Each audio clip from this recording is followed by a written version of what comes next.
ما هو زي ما مع القيصر هتقدر تسيطر ماركة مسجلة باسمنا، فانت اكيد سمعت عن الخلاصة في الكراسة.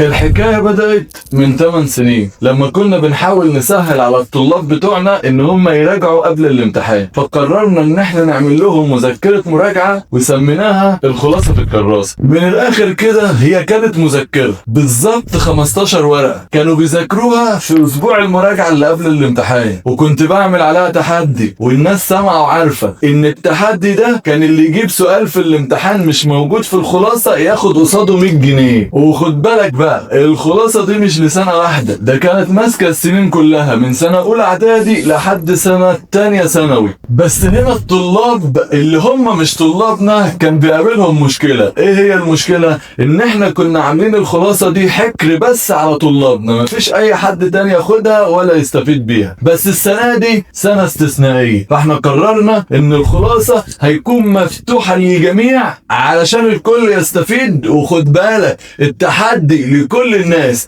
هات لي سؤال مش موجود فيها في الامتحان من اول اولى اعدادي لحد تانية ثانوي وتعالى خد مني 100 جنيه. هات لي سؤال مش متعرض ليه الخلاصة بفكرة او بسؤال وتعالى خد مني 100 جنيه. وبفضل الله بفضل الله عشان ده شغل ايدينا فاحنا واثقين منه بعد اذن وفضل ربنا سبحانه وتعالى بنسبة 100% عشان الكل يقفل الامتحان. فلو انت لسه لحد دلوقتي ما بدأتش مذاكرة، او انت مراكم، او انت حتى ما بتاخدش عندي، او انت عايز تلم المنهج وتلم الدروس في اسبوع بس، مستنيك تنورني وتاخد الخلاصة وتدعي لي دعوة حلوة. وزي ما بنقول دايما انك مع القيصر هتقدر تسيطر، عايزك تقول الخلاصة في الكراسة.